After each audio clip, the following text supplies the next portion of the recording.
Our first reader can be seen reading around Chicago at shows like Outspoken, You're Being Ridiculous, Story Jam, and this one.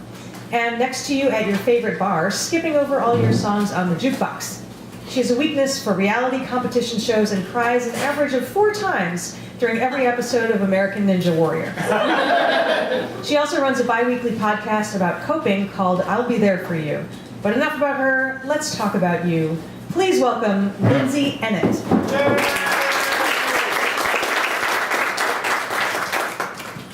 Hey everybody. Yeah. Andrew got to hear an early test run of this piece back in February for serving the sentence, but I've kind of grown fond of it, so here we go. Courage is for other people. I am 30 years old and still pull back the shower curtain at night just in case there are axe murderers or giant spiders on the other side. It is easy, when faced with the nightmare avalanche of fuckery that is 2019, to know full well that the right thing for us to do is try to slow or block its path, or at least try to dig our community members out of its horrible snowy wake. So I bet, but it's easier to lie back and let the cold and muck overwhelm you until your extremities go numb and useless. Some days I spend an hour in the morning scrolling through Twitter, and that last part feels even less like a metaphor. When the avalanche hits, we all find ways to cope and keep warm. Many of my friends, particularly my queer ones, have turned to the supernatural. They post on social media about the new themed tarot decks they've purchased and the cards they've drawn. Some even offer readings to others. Anthropology sells bastardized versions of smudge sticks. Astrology is everywhere. My peers putting their sun, moon, rising in their Instagram profiles. Tinder profiles that exist. Capricorns need not apply. I'm married to a Capricorn, so we can discuss this later. Across the table at brunch with uninitiated friends, someone will wait between bites of breakfast burrito to talk about how their Taurus moon has influenced their ability to make decisions. And when a friend responds with an understandable, huh? The rest look at each other like wolves pondering a stumbling moose, woozy and drunk on fermented berries. Can we do your chart? What time were you born? Your rising sign is what you present to people. Are you on CoStar? You know what? I'm just going to make you a profile. Then we will break down their birth chart whether they like it or not, guiding them through what all of it means while the chilaquiles go cold and the Bloody Marys go watery. Apparently it's been like this before. In times of great political and cultural turmoil, in times of uncertainty and lying awake for hours thinking about polar bears with exposed ribs, lots of people, especially the LGBTQ community, have turned to tarot, to crystals, to the stars for answers. The medium may be different. Astrology meme Instagram accounts with names like Not All Geminis sharing goofy analyses like the signs as John Mulaney quotes have overtaken the magazine horoscopes of yore. But it still serves to give people meaning and direction. The internet has also led to astrology as a democratized art form and allowed for marginalized creators to monetize the practice.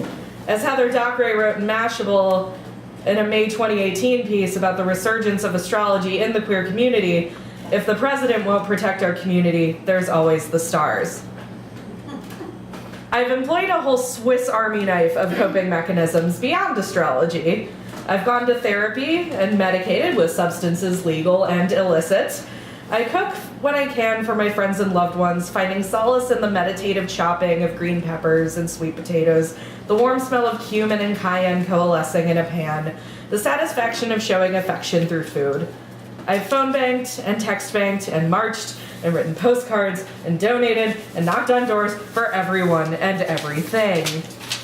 But if I'm being honest with you, and I want to be honest with you, listeners, my favorite coping mechanism is investing my time in binge-watching low-stakes reality competition shows. As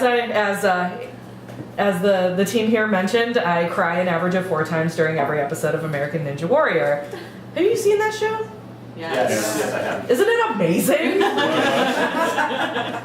Every Monday Sunday night, much to the chagrin of my enduringly patient wife, I curl up under a fleece blanket and watch a ragtag array of gym owners, hipster youth pastors, goat farmers, stuntmen, hipster youth pastors, school teachers, construction workers, and hipster youth pastors dash across suspension bridges and lift heavy doors for 2 goddamn hours. I'd say the show is vaguely religious, but it's not vague.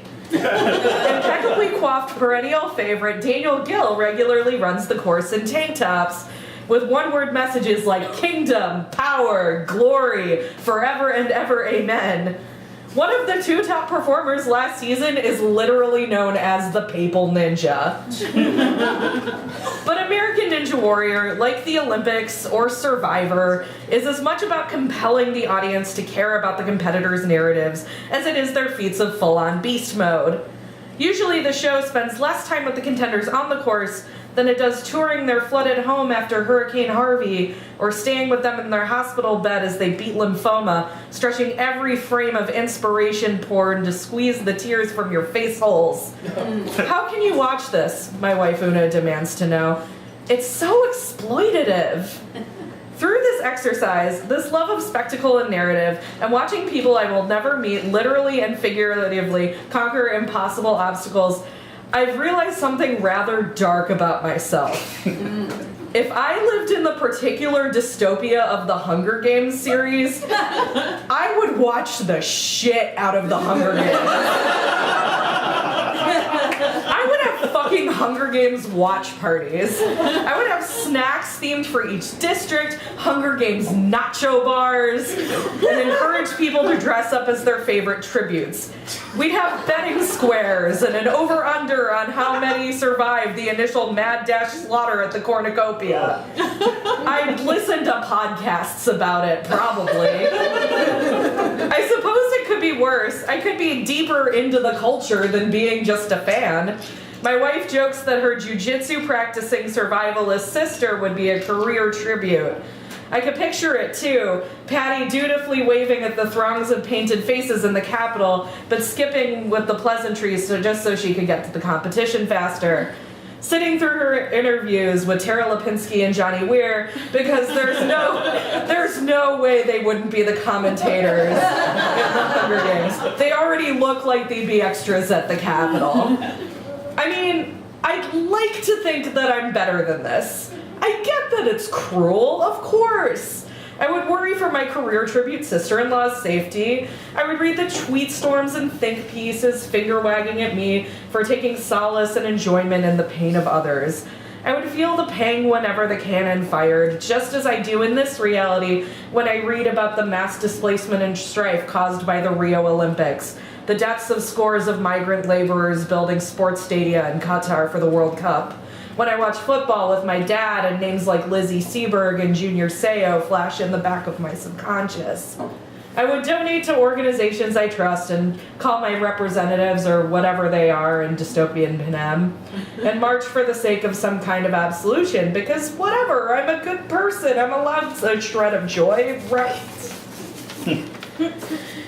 It's all about the compelling narrative, I'll say, glued to the screen, watching the emotionally manipulative package about the fresh-faced, trident-wielding teen from District 4 who has entered the games in lieu of the chosen tribute in an effort to raise awareness about her neighbor's need for a new kidney, tears streaming down my face. Courage is for other people like her, willing to accept being torn apart by mutant dogs for some manufactured noble or purpose, and I will affix to it like I did Carrie Strug vaulting through the pain, or Daniel Gill, hair flying, carrying a flooded city on his back up the warped wall.